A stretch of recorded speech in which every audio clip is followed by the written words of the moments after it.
Hi everybody, welcome to Accounts Freak channel. Today we are going to see about money market. Before that, please subscribe my channel and click the bell icon to get further notification on my videos.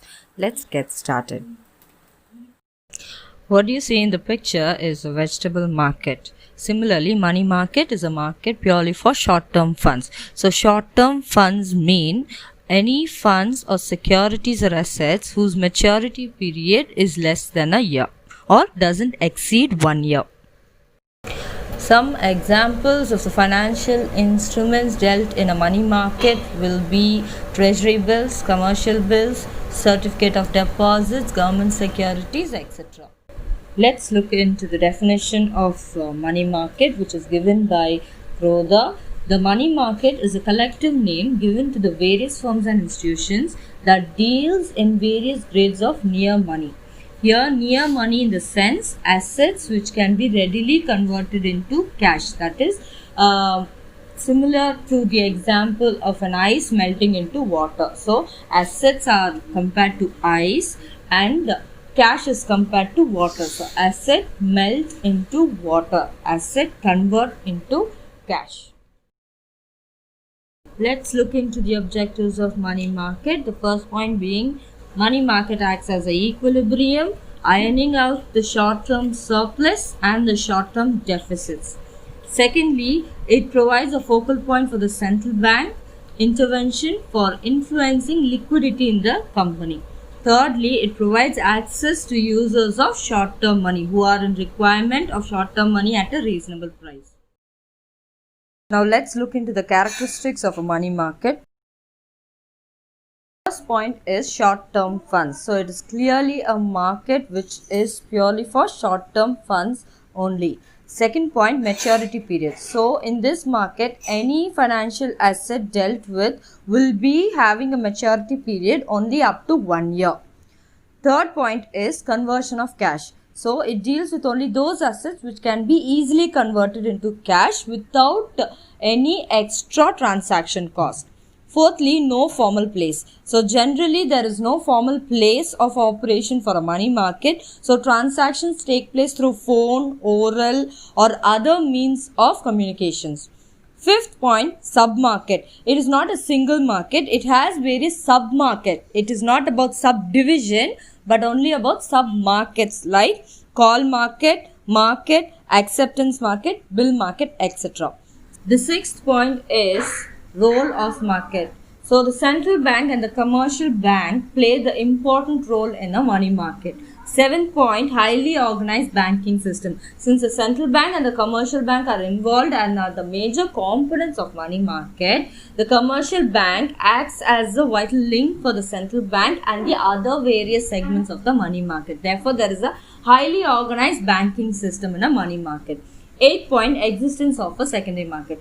There should be an existence of a secondary market for the financial instruments which are dealt with in a money market. 9th point, demand and supply of funds.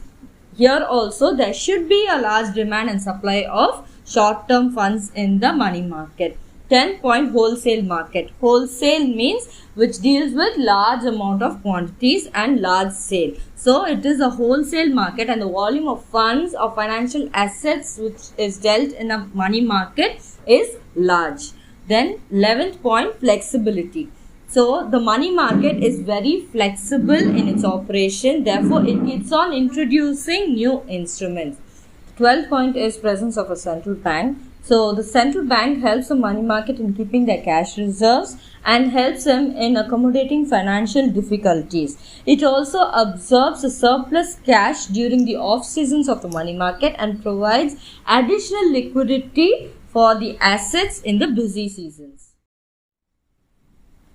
Let's have a look at the difference between money market and capital market. The first point, the duration of funds. So in a money market, the duration of funds is less than a year, whereas in a capital market, the duration of funds is going to be more than a year. Second point, supply of funds. So a money market supplies funds for financing working capital requirement, whereas the capital market finances the fixed capital requirement. Deals with instruments. So the instruments which are dealt with in a money market are commercial bills, that is bill of exchange, treasury bill, commercial papers, etc. Whereas in a capital market, it's going to be shares, debentures and government bonds. The fourth point, the money value. So the money value is of large amount, whereas the money value dealt with in a capital market is going to be a small amount. Fifth point, role of major institutions. So the central bank and the commercial bank play a major role in the money market, whereas development bank and insurance companies play a major role in the capital market. Availability of instruments. So these instruments are not available for a secondary market. Therefore, there is no secondary market in a money market. Whereas in a capital market, the instruments generally have a second sale or they have a secondary market. The seventh point is subdivision. In a money market, there is no such subdivision, whereas in a capital market, there are two divisions, that is primary market and secondary market. Eighth point, place of transaction. A money market doesn't have a formal place of transaction, whereas in a capital market, the formal place of transaction is the stock exchange. Ninth point, participants. There are no such participants like brokers to be dealing with in a money market. Whereas a capital market, the transaction has to be conducted through authorized dealers like brokers, investors, etc. 10th point is number of instruments dealt. Therefore, there are 6 instruments which are dealt in a money market like interbank call money, notice, treasury bills, commercial papers, etc. Whereas in a capital market, the number of instruments dealt are very less, that they can be namely shares and debentures. The 11th point is claims. Financial claims and assets and securities are dealt in a money market, whereas capital market claims only bonds and shares. 12th point is risk. In a money market, the risk is very low, whereas it is high in a capital market. 13th point is liquidity. There is high liquidity in the money market, whereas capital market it is low.